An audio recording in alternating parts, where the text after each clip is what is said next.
সবাই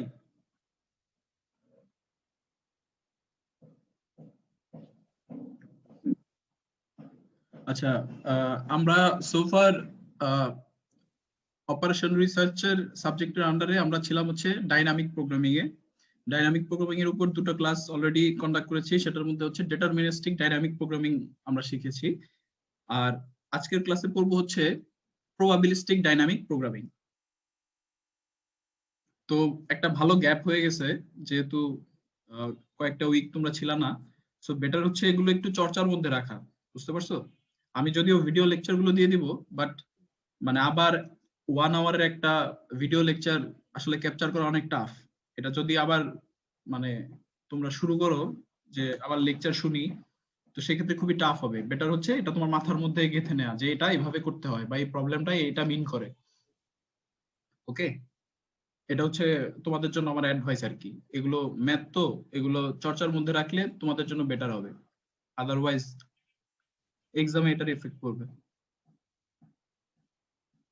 তো probabilistic dynamic programming differs from the deterministic dynamic programming in that the state at the next stage is not completely determined by the state and policy decision at the current state.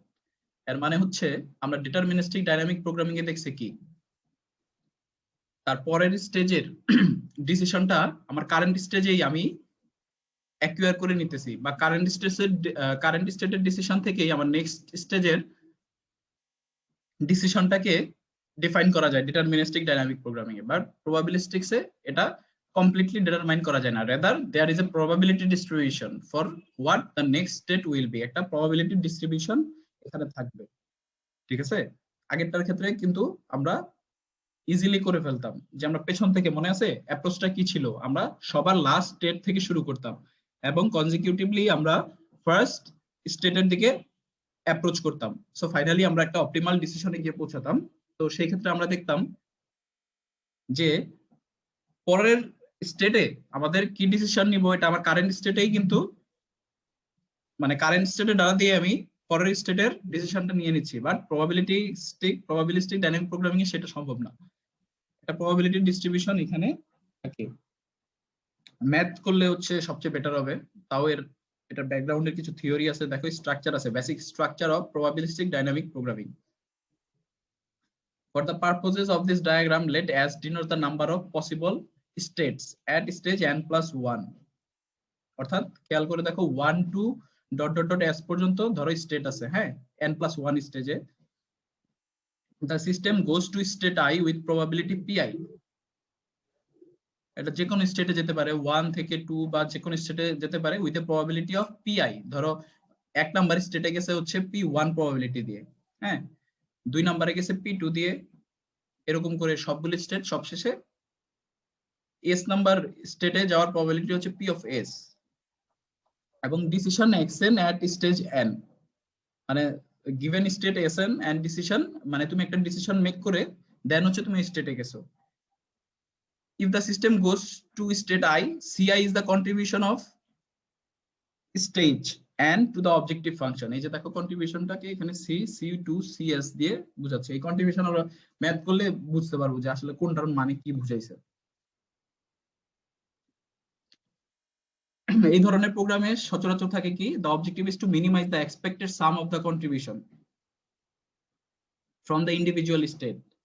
In that case, fn is equal to sn xn represents the minimum expected sum from stage n onwards, given that the state and policy decision at stage n are sn and xn. এই যে এখানে যে fn টা ছিল, এটা মানে বোঝাচ্ছে যে expected contribution, minimum expected contribution, sorry, minimum expected sum. তো ম্যাথটা দেখো, এই ম্যাথটা দেখলে মানে ব্যাপারটা খুবই ক্লিয়ার হবে। আগে ম্যাথটার ইয়েটা মানে এটার ভাষাটা আগে বুঝো। The hit and miss manufacturing company has achieved an order to supply one item of a particular type. However, the customer has specified such stringent quality requirements that the manufacturer may have to produce more than one item to obtain an item that is acceptable. অর্থাৎ একটা item acceptable হওয়ার জন্য তার multiple number produce করতে হবে। The number of extra item produced in the production run is called the reject allowance. Including a reject allowance is a common practice when producing a custom order and it seems advisable in this case. অর্থাৎ আমি একটা suppose একটা goods যে আমাকে order দিছে সে নিবে, but তার জন্য তোমাকে মাল্টিপল প্রোডাকশন করতে হবে। ঠিক আছে, যেন আমি বুঝতে পারি যে এটা ডেভিয়েশনটা কতটুকু। The manufacturer estimates that each item of this type that is produced will be acceptable with a probability of half. অর্থাৎ probability of acceptance হচ্ছে half, তাহলে probability of rejection বা defective without possibility of rework with probability half, একটা half হলে তার একটা halfই হবে। Thus the number of acceptable items produced in a lot size L will have a binomial distribution, অর্থাৎ yes or no, win or lose, accept or reject, এই ধরনের ডিস্ট্রিবিউশনকে আমরা কি বলি? Binomial distribution. The probability of producing no acceptable item of in such lot is half to the power L. এটা কিভাবে হইছে দেখো, এই যে এই ব্যাপারটা খেয়াল করো, আমরা বাইনোমিয়াল ডিস্ট্রিবিউশনের সূত্র তো জানি NCX p to the power x 1 minus p to the power n minus x। তাহলে কি the probability of producing no acceptable item মানে রিজেক্টেড আইটেম, অর্থাৎ no acceptable item মানে হচ্ছে x is equal to 0, তাহলে NC0 p to the power 0 1 minus p n minus 0, অর্থাৎ x এর ভ্যালুটা হচ্ছে 0। ঠিক আছে, আর p টা দেখছি আমরা কি যে probability of acceptance ছিল হাফ, সো এভাবে যদি তুমি সূত্র বসাও তাহলে half to the power n আসে, কিন্তু এখানে লট সাইজ হচ্ছে l, তাহলে half to the power l। বুঝতে পারছো? তো এটা কোশ্চেনে দেয়াই আছে যে thus the number of acceptable items produced in a lot size L will have a binomial distribution. The probability of producing no acceptable item is such lot is half to the power L. এখন half to the power L যদি না দেয়া থাকে কোশ্চেনে, বের করতে পারবা না?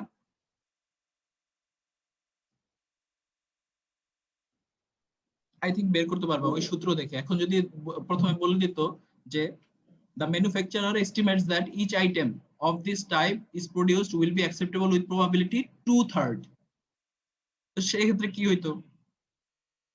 সেই ক্ষেত্রে এখানে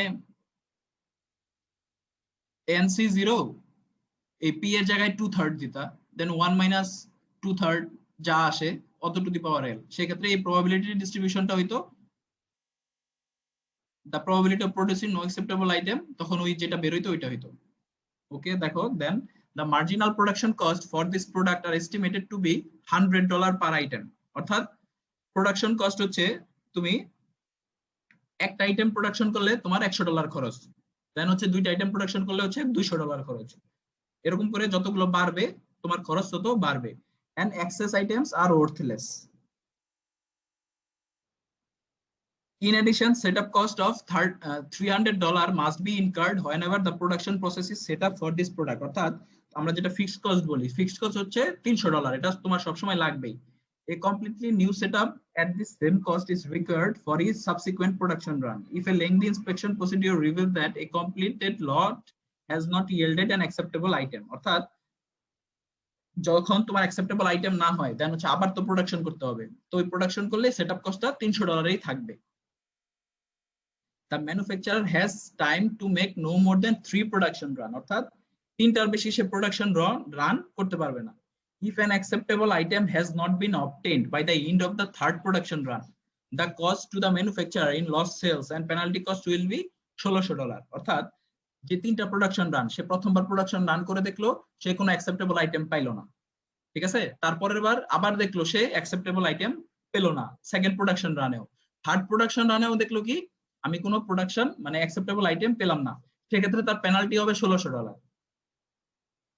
ঠিক আছে, so the objective is to determine the policy regarding the lot size for required production run that minimizes the total expected cost of manufacturer। মানে আমার এই পুরো প্রবলেমটার মানে হচ্ছে আমি কিভাবে এই শর্তগুলো দিয়ে প্রোডাকশন করলে আমার টোটাল কস্ট অফ ম্যানুফ্যাকচারিং সবচেয়ে মিনিমাম হবে। অর্থাৎ আমি যদি এটাকে শর্টলি এখন তোমাদেরকে ব্রিফ করি, সেটা হচ্ছে একটা ম্যানুফ্যাকচারার অর্ডার দিছে তোমার কাছে, সেই অর্ডারটাকে তোমার এক্সিকিউট করার জন্য প্রোডাকশন করতে হবে। সো এভরি টাইম একটা অ্যাকসেপ্টেবল আইটেম পাওয়ার জন্য তোমার মাল্টিপল প্রোডাকশন করতে হবে। তো probability of acceptability মানে probability of acceptance is equal to half R probability of rejection is equal to half. So the probability of producing no acceptable items follows binomial distribution and that is half to the power n. ওকে, দেন হচ্ছে তুমি যতগুলো production করবা, যেহেতু multiple production করতে হবে, every time you are producing one more unit $100 will be added to it, অর্থাৎ প্রত্যেক ইউনিটের জন্য তোমার $100 করে অ্যাড হবে। দেন হচ্ছে সেটআপ কস্ট হচ্ছে $300, এটা প্রত্যেকবারের জন্যই $300, এটা ফিক্সড কস্ট আমরা যেটা বলি। আর এই 100 আইটেম হচ্ছে ভ্যারিয়েবল কস্ট। আর তুমি হিসাব করে দেখছো যে তোমার কাছে অ্যাকসেপ্টেবল আইটেম প্রডিউস করার জন্য 3 প্রোডাকশন রানের বেশি বা 3 বারের বেশি তুমি প্রোডাকশন করতে পারবা না, এবং 3 বারের পরেও যদি তুমি প্রোডাকশন করো এবং তুমি যদি কোনো অ্যাকসেপ্টেবল আইটেম না পাও, সেক্ষেত্রে তোমার পেনাল্টি হবে $1600। সো তুমি দা অবজেক্টিভ এখন তুমি বের করো যে এই কি বলো, এই অবজেক্টিভ হচ্ছে কিভাবে তুমি টোটাল কস্ট কমাইতে পারবা, মিনিমাইজ করতে পারবা। খেয়াল করে দেখো, আগের ডিটারমিনিস্টিক প্রবলেম গুলোতে কোনো প্রবাবিলিটি ছিল না, ঠিক আছে? সরাসরি বলে দিতাম যে আমরা এখানে এই কয়জন অ্যালোকেট করব বা আমি এই ডেস্টিনেশনে যেতে চাই, একটা ফিক্সড একটা ডিটারমাইন্ড ভ্যালু ছিল, বাট এইখানে কি প্রবাবিলিটি দেওয়া না। So that is the feature of probabilistic dynamic programming. So first of all formulate করো, যেহেতু এখানে stage n is equal to production run, আমি 3টা প্রোডাকশন করতে পারবো, সো আমার এখানে স্টেজ হচ্ছে 3টা। xn is equal to lot size for stage n, অর্থাৎ এটা হচ্ছে আমার ডিসিশন। ওকে, আর sn হচ্ছে কি 1 বা 0। 0 মানে হচ্ছে আমার আইটেম অ্যাকসেপ্টেবল হয়ে গেছে, আর 1 মানে হচ্ছে আমার আইটেমটা অ্যাকসেপ্টেবল হয় নাই। এটা একটু মাথায় রেখো, ঠিক আছে? যে 0 মানে হচ্ছে অ্যাকসেপ্টেবল হয়ে গেছে আর 1 মানে হচ্ছে আমার এখনো অ্যাকসেপ্টেবল হয় নাই।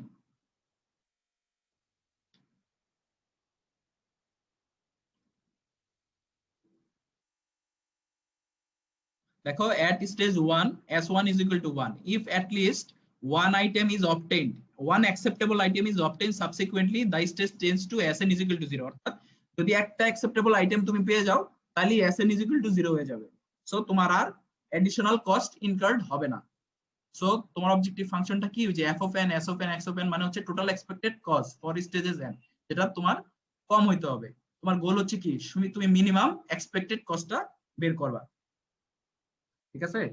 আর কে xn হচ্ছে কি, এটা হচ্ছে তোমার সেটআপ কস্ট বোঝাচ্ছে এখানে। তো xn যদি 0 হয়ে যায়, 0 মানে কি তুমি অ্যাকসেপ্টেবল আইটেম পেয়ে গেছো, ঠিক আছে? সেক্ষেত্রে সেটআপ কস্ট হয়ে যাচ্ছে 0। আর যদি xn টা যদি 0 এর চেয়ে বেশি হয়, অর্থাৎ 1 যদি হয়, অর্থাৎ অ্যাকসেপ্টেবল আইটেম তুমি এখনো পাও নাই, সেক্ষেত্রে 3 বলতে বোঝাচ্ছে এখানে $300টাকে 100 দিয়ে ভাগ, মানে ডিভাইড করে 100 দিয়ে ভাগ করে সব ক্যালকুলেশন এখানে করা হয়েছে। যেটা সেটআপ কস্ট 300 ছিল, এটা এখন এখানে 3 বোঝাচ্ছে। So sn is equal to 1, অর্থাৎ probability that no acceptable item has been produced। সেক্ষেত্রে তোমার এই রিকার্সিভ ফাংশনটা, আমরা দেখছি ডাইনামিক প্রোগ্রামিং একটা রিকার্সিভ ফাংশন লাগে, এই রিকার্সিভ ফাংশনটা হচ্ছে এটা kxn, এটা দিয়ে বোঝাচ্ছে হচ্ছে তোমার সেটআপ কস্ট কত ছিল, অর্থাৎ $300, বা আমি যদি 100 দিয়ে ভাগ করি তাহলে হচ্ছে $3। আর xn টা হচ্ছে কি ভ্যারিয়েবল কস্ট, অর্থাৎ একটা যদি প্রডিউস করি আমার কস্ট হচ্ছে $100, দুইটা করলে $200। এখন আমি যদি 100 এর ডিভাইড করে নেই তাহলে হচ্ছে 1, একটা প্রডিউস করলে 1, দুইটা প্রডিউস করলে 2, তিনটা প্রডিউস করলে 3, আর half of x to the power n, ঠিক আছে? এটা হচ্ছে ওই যে আমি যে প্রবাবিলিটিটা, বুঝতে পারছো? এই যে প্রবাবিলিটি যে ফাংশনটা ছিল হাফ অফ l, ওইটাই হচ্ছে half of x of n, আর হচ্ছে তার নেক্সট স্টেজের ডিসিশন ভ্যালুটা, যে কস্টটা কত, মিনিমাম কস্টটা কত তার নেক্সট স্টেজের, এটা হচ্ছে তার রিকার্সিভ ফাংশন। বুঝতে পারছো?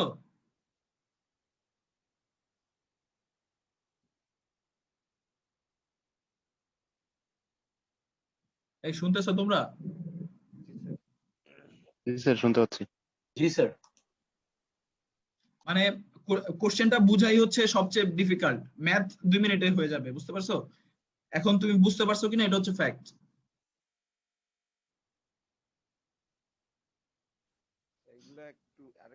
আচ্ছা, এই যে দেখো probability of no producing item, এটা ওই যে বললাম যেটা বাইনোমিয়াল ডিস্ট্রিবিউশন ফলো করে তুমি এই প্রবাবিলিটি ডিস্ট্রিবিউশনটা পাইছো, যে half to the power l probability that of producing no acceptable item, এটা হচ্ছে half to the power l। এটা জাস্ট দেখানোর জন্য যে হাফ অফ lটা কিভাবে আসছে।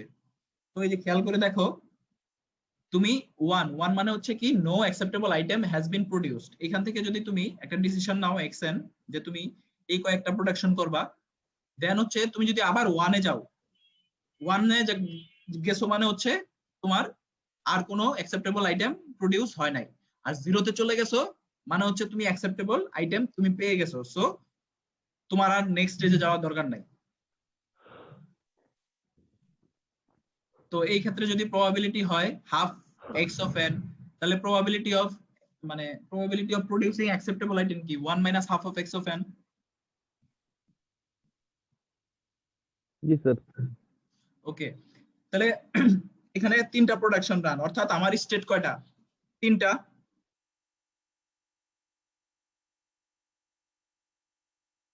বুঝতে পারছি?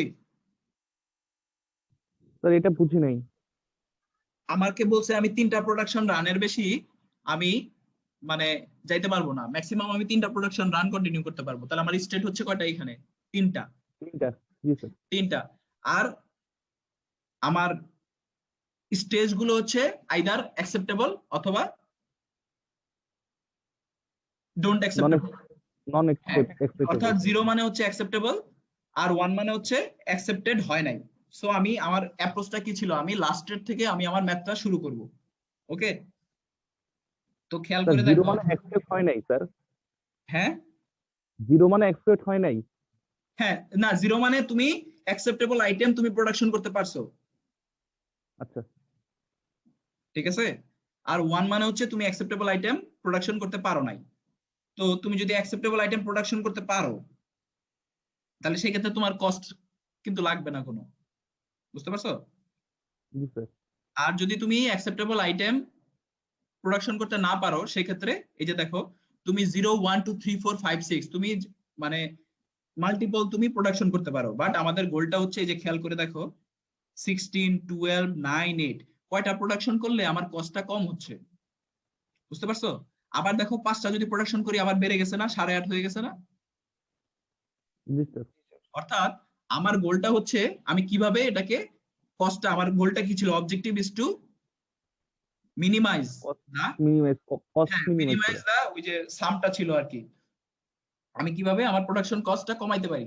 তো আমি দেখছি এই যে দেখো খেয়াল করে দেখো, 0 মানে তো এটা আমার সলভ হয়ে গেছে যে আমার অ্যাকসেপ্টেবল আইটেম আমি পেয়ে গেছি, সো এখানে আমার কোনো কস্ট ইনকার হচ্ছে না। বাট যদি কোনো এরকমও তো হতে পারে, যেহেতু প্রবাবিলিটি আছে আমি কোনো অ্যাকসেপ্টেবল আইটেমই পেলাম না, তো সেক্ষেত্রে যদি আমি জিরোটা মানে 0 যদি প্রোডাকশন করি তাহলে সেক্ষেত্রে কস্ট কত খেয়াল করে দেখো। এই যে কে জিরো কে জিরো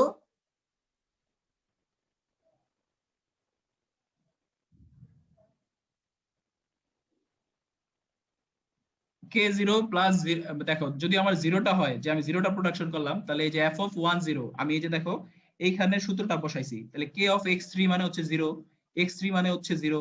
আর 16 দেখো এটা হচ্ছে n3, মানে এটা আমি সবার লাস্ট স্টেজে আছি, আমি সবার লাস্ট স্টেজে আছি এবং আমি কোনো অ্যাকসেপ্টেবল আইটেম প্রোডাকশন করতে পারলাম না। আমার পেনাল্টি কত ছিল? 1600 না? মনে আছে? এই যে 1600, এটাকেই মানে 100টা বাদ দিয়ে আমি শুধু 16 লিখছি। বুঝতে পারছো? এই যে 16, আর এটার সাথে হচ্ছে তোমার এই আমার প্রবাবিলিটি ডিস্ট্রিবিউশনটা, অর্থাৎ হাফ অফ 0 16। যেহেতু আমি কোনো আইটেমই প্রোডাকশন করি নাই, সেক্ষেত্রে আমার কোনো সেটআপ কস্ট আছে নাই, আমি কোনো আইটেমই প্রোডাকশন করি নাই, সো আলটিমেটলি আমার কস্ট হবে 16।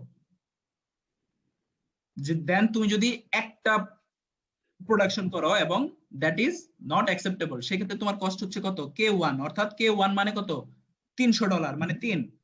আর তুমি একটা প্রোডাকশন করছো মানে হচ্ছে 1, আর হাফ টু দি পাওয়ার 1, যেহেতু এক্স অফ 3 এখানে 1, তো সেই ক্ষেত্রে কস্টটা হচ্ছে 12। দেন যদি তুমি দুইটা নন অ্যাকসেপ্টেবল আইটেম প্রোডাকশন করো, সেক্ষেত্রে তোমার কস্ট হচ্ছে 9, তিনটা করলে কস্ট হচ্ছে 8, চারটা করলে কস্ট হচ্ছে 8, আবার যখন তুমি 5টা করতেছো তখন আবার কস্টটা বেড়ে যাচ্ছে। সো বেটার স্টপ হিয়ার, যে যেখানে তোমার নিম্ন মানে সবচেয়ে মিনিমাম কস্টটা হচ্ছে সেটাই তুমি অ্যাকসেপ্ট করবা, অর্থাৎ আইদার 3 অথবা 4, এবং মিনিমাম কস্টটা হয় তুমি ওটা অ্যাকসেপ্ট করবা। বুঝতে পারছো?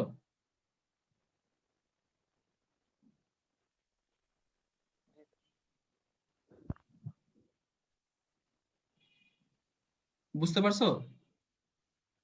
স্যার হ্যাঁ এখানে স্যার এখানে F3 3 of 1 0 স্যার এখানে জিরোটা তো হচ্ছে কি স্যার যেটা আমি অ্যাকসেপ্টেবল না সেটা আমি প্রডিউস করতে পারলাম না, তাহলে স্যার এখানে ওয়ানটা কি ডিনোট করতেছে স্যার? ওয়ার্ডটা মিন করতেছে তুমি অ্যাকচুয়ালি প্রোডাকশনই করো নাই 1 0 বলতে। আচ্ছা এখানে 1 মানে হচ্ছে যে এই যে এটা অ্যাকসেপ্টেবল হয় নাই, বুঝতে পারছো? জি স্যার।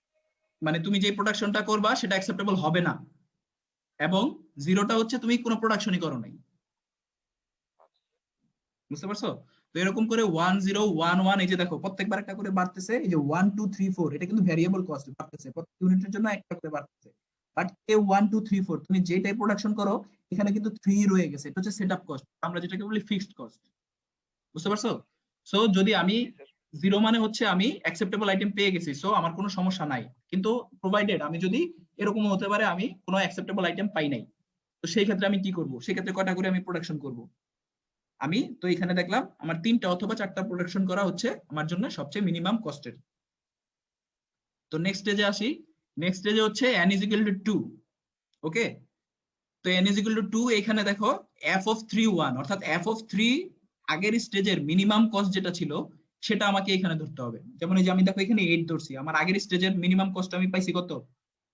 3টা বা 4টা যদি প্রোডাকশন করি তাহলে কত? 8 8।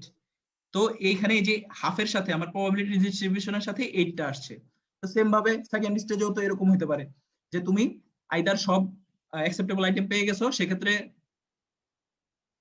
কোনো সমস্যা নাই, বাট যদি তুমি অ্যাকসেপ্টেবল আইটেম পাও নাই তো সেই ক্ষেত্রে সেম আবার এই যে দেখো তুমি জিরোটা করলা, হ্যাঁ, জিরো করলে কস্ট হচ্ছে 8, যে তুমি যদি একটা প্রোডাকশন করো তাহলে কস্ট হচ্ছে 8, তুমি যদি দুইটা প্রোডাকশন করো তাহলে এই যে দেখো সেটআপ কস্ট 3 রইছে, ভ্যারিয়েবল কস্ট এক বেড়ে গেছে 2, তারপরে এই যে হাফ টু দি পাওয়ার এল এর জায়গায় যদি তুমি 2 দাও তাহলে হচ্ছে কস্ট হচ্ছে 7। এরকম ভাবে 3টা প্রোডাকশন করলে 7, 4টা প্রোডাকশন করলে আবার বেড়ে যাচ্ছে, বুঝতে পারছো? এরকম তুমি আরো করতে পারো, 5টা করতে পারো, 6টা করতে পারো, দেখবা যে প্রোডাকশন আস্তে আস্তে বেড়ে যাচ্ছে। But that is our objective, our objective is to minimize the cost of manufacture. তো এই ক্ষেত্রে দেখলাম কি আমি 2টা বা 3টা যদি প্রোডাকশন করি তাহলে আমার কস্টটা সবচেয়ে কি হইতেছে? কম হইতেছে। সো লাস্ট স্টেজে, তো লাস্ট স্টেজে বলো তো এখানে 1 দিছি কেন শুধু?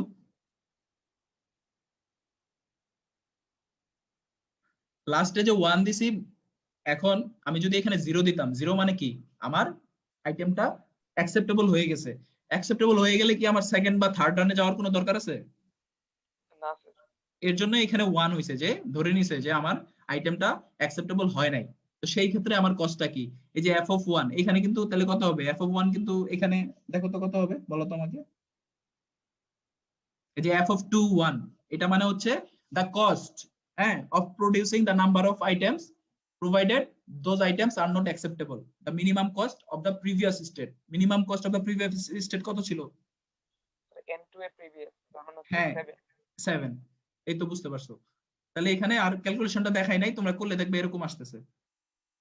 তো তুমি যদি এইখানে কি বলে 0টা প্রডিউস করো কস্ট হবে 7, একটা প্রডিউস করলে 7.5, দুইটা করলে 6.75, 3টা করলে এত, 4টা করলে বেড়ে যাচ্ছে। সো আমি এখানে স্টপ হবো, ঠিক আছে? 2 এ স্টপ হবো, 3 4 এ বেড়ে যাচ্ছে। তো এইটাই হবে আমার optimum, sorry minimum cost. So এখন তুমি দেখো মানে এই যে করলা, এখন সলিউশনটা কি করতে পারো? সলিউশনটা করতে পারো the optimal policy to produce 2 items on the first run। এই যে তুমি দেখছো এই কস্টে তোমার ফার্স্ট রানে কয়টা প্রোডাকশন করবা? x1 এটা হচ্ছে ডিসিশন যে তুমি কয়টা প্রোডাকশন করবা। এখানে কয়টা প্রোডাকশন করবা ফার্স্ট রানে? 2টা। এই কথা বলো না কেন? জি sir. n is equal to 1 এখানে লো কস্ট এই যে 6.75 এটা করেসপন্ড টু যে তুমি 2টা প্রোডাকশন করছো। 2টা প্রোডাকশন করছো কোন শর্তে? 1 মানে হচ্ছে অ্যাকসেপ্টেবল হয় নাই, অর্থাৎ optimal policy is to produce 2 items on the first run if none is acceptable। এই যে 1 মানে হচ্ছে if none is acceptable, then second production রানে হচ্ছে তুমি 2টা অথবা 3টা প্রোডাকশন করবা provided none is acceptable। acceptable হয়ে গেলে তো শেষই, ঠিক আছে? আমি সবচেয়ে ওয়ার্স্ট সিনারিওটা বের করতেছি। দেন হচ্ছে লাস্ট স্টেজে তুমি কয়টা 3টা বা 4টা প্রোডাকশন করবা, বুঝতে পারছো? স্যার এখানে হচ্ছে কি আমরা ট্রায়াল করতেছি জিনিসটাকে, ট্রায়াল কতবার করব? ট্রায়াল না, আমার যে কনস্ট্রেইনটা দেয়া আছে, আমার যে শর্তটা দেয়া আছে, হ্যাঁ, সেই শর্তটাই আমার ম্যাক্সিমাম, মানে আমি যদি 3টা প্রোডাকশন রানি যদি আমি যাই, তাহলে আমার মিনিমাম কত কষ্ট হতে পারে, বুঝতে পারছি স্যার এবার। বুঝতে পারছো? জি স্যার, জি স্যার। তুমি তো এটা তো যে প্রবাবিলিটি, তুমি তো ধরে নিতে পারো না যে আমার প্রথম রানে এরকম হতে পারে, সাপোজ হতে পারে যে তুমি প্রথম রানে তুমি 2টা প্রোডাকশন করছো, একটা অ্যাকসেপ্টেবল পেয়ে গেছো, বাট এরকমও তো হতে পারে যে তুমি পাচ্ছই না, বা থার্ড রানের পরেও তুমি তুমি কোনো প্রোডাকশন মানে কোনো অ্যাকসেপ্টেবল আইটেম পাচ্ছ না, হতে পারে না? সো সেই ক্ষেত্রে যদি না হয়, এই যে আমি তো বলেই দিছে, the optimal policy is to produce 2 items on the first run if none is acceptable, then produce either 2 অথবা 3 items on the second run if none is acceptable, then produce either 3 অথবা 4 items on the third production run, and the total expected cost of this policy এটা 6 মানে কি 6/3/4 6.75, যেহেতু আমরা সব 100 দিয়ে ভাগ করে নিছি, সো কস্টটা কি এখন 100 দিয়ে গুণ করে ফেলতে হবে, তো টোটাল এক্সপেক্টেড কস্ট হচ্ছে কত, $675, বুঝতে পারছো? জি স্যার। ওকে, তো এই পর্যন্তই হচ্ছে তোমার ডিটারমিনিস্টিক প্রোগ্রামিং, বাট আমরা একটা এক্সারসাইজ করি, এটা হচ্ছে এই বইয়ের এক্সারসাইজে একটা ইন্টারেস্টিং ম্যাথ আছে, তো ওটা করি আমরা এই চ্যাপ্টারটা শেষ করব। হ্যাঁ, আরেকটা ম্যাথ আছে, চলো এই ম্যাথটা করি, এটা ইন্টারেস্টিং ম্যাথ আর কি। A college student has 7 days remaining, 7 দিন আছে before the final examinations begin in her 4 courses, মানে 4টা কোর্সের উপর তার ফাইনাল এক্সাম হবে, তার হাতে 7 দিন আছে। she wants to allocate this study time as effectively as possible, সে এই 7 দিন সময় তার 4টা কোর্সের মধ্যে ডিভাইড করে দিতে চায়, বুঝতে পারছো?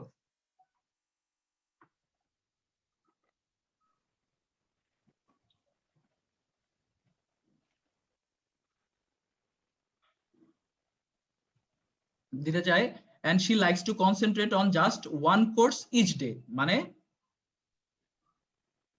মানে একদিন একটা কোর্সের উপরই সে, স্যার মিনিমাম প্রত্যেকটা কোর্সে হ্যাঁ, অন্তত একদিন দিতে চাই। অন্তত একদিন সে ব্যয় করবে ওই কোর্সটার উপরে, and she wants to allocate 1 2 3 4 days to each course.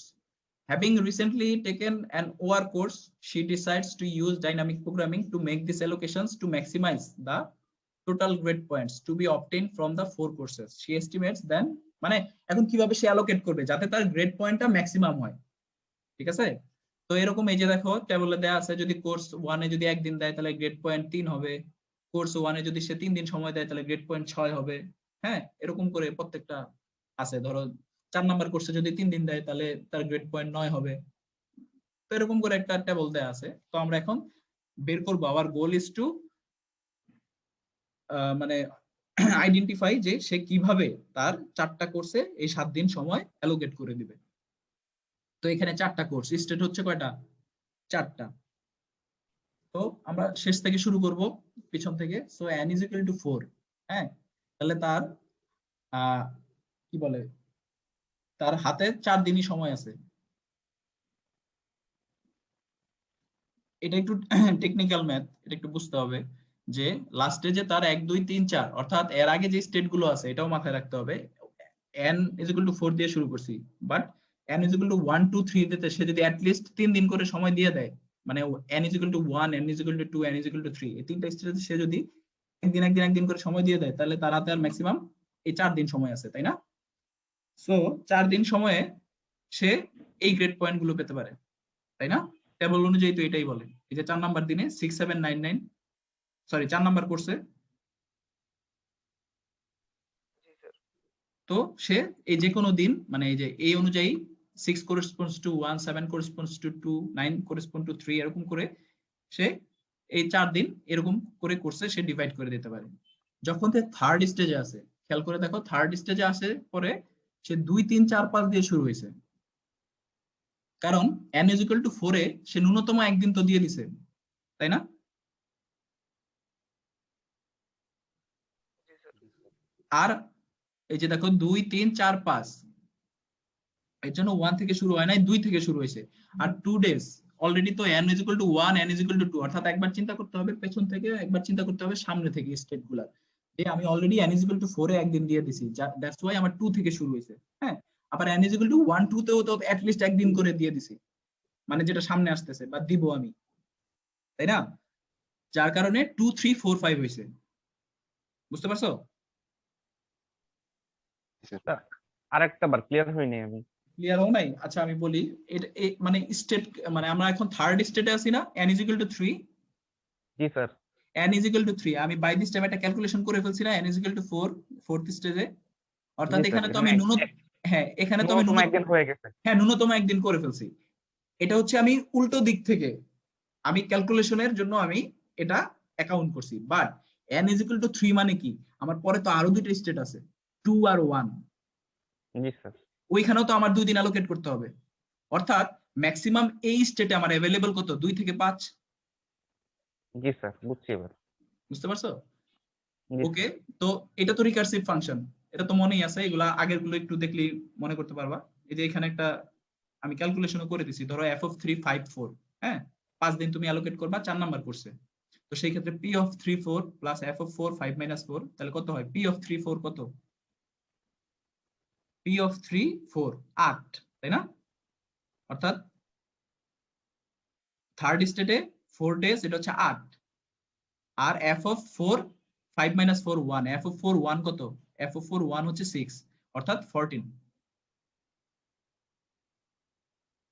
বুঝতে পারছো কিভাবে আসছে এগুলো? এই যে তোমরা এই ইকুয়েশন গুলো দিও, তাহলে জাস্ট এটা ক্যালকুলেশন।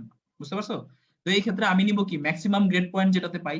তো ম্যাক্সিমাম গ্রেড পয়েন্ট এখানে 8, এখানে ম্যাক্সিমাম গ্রেড পয়েন্ট 10, এখানে ম্যাক্সিমাম গ্রেড পয়েন্ট 13, এখানে 14।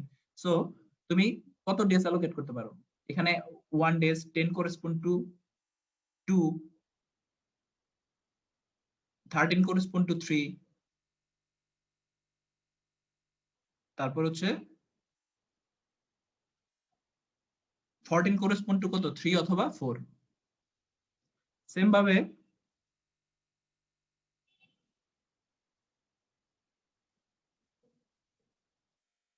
দেখো n is equal to 2, দেখো 3 4 5 6 দিয়ে শুরু হয়েছে, কারণ আমি 3 এবং 4 এ অলরেডি একদিন একদিন করে দিয়ে দিছি, আর আমার সামনে আরেকটা স্টেট আছে, যার কারণে 3 4 5 6 হয়েছে। ঠিক আছে? এরকম করে যদি আমি আবার 4টা কোর্স অ্যালোকেট করতে চাই, সেই ক্ষেত্রে এরকম হবে ভ্যালুগুলা 13 15 13। এগুলো ওই যে ক্যালকুলেশন করে, একটা ক্যালকুলেশন খেয়াল করো, দেখো f of 2 6 3, অর্থাৎ আমি যদি 6 দিন অ্যালোকেট করতে চাই থার্ড নাম্বার কোর্সে, তাহলে p of 2 3, f of 3 6 minus 3 is equal to 3, তাহলে p of 2 3 কত? p of 2 3 হচ্ছে 6। হ্যাঁ, আবার f of 3 3, f of 3 3 হচ্ছে কত? দেখো তো 10। 9 স্যার। হ্যাঁ, f of 3 না স্যার? f of 3 3 তো 10, এই যে ম্যাক্সিমাম, হ্যাঁ হ্যাঁ স্যার। এটা হচ্ছে 16। তো এরকম করে যেটা ম্যাক্সিমাম আমি ওটা নিব 1 1 1 1।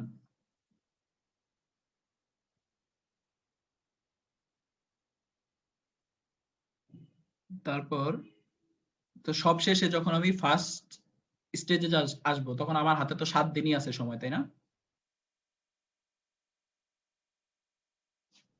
একটু বোঝার চেষ্টা করো।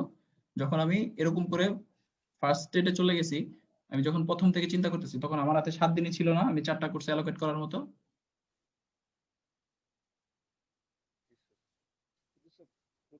তো আমি যদি 4টা কোর্স অ্যালোকেট করি, তাহলে সেম ভাবে সূত্র বসাও, এই ভ্যালুগুলো পাবা।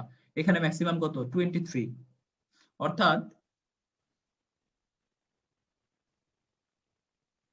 আমি ম্যাক্সিমাম, আমি এই ওয়েতে যদি আমি অ্যালোকেট করি অপটিমাম ওয়েতে, তাহলে আমি ম্যাক্সিমাম 23 গ্রেড পেতে পারি।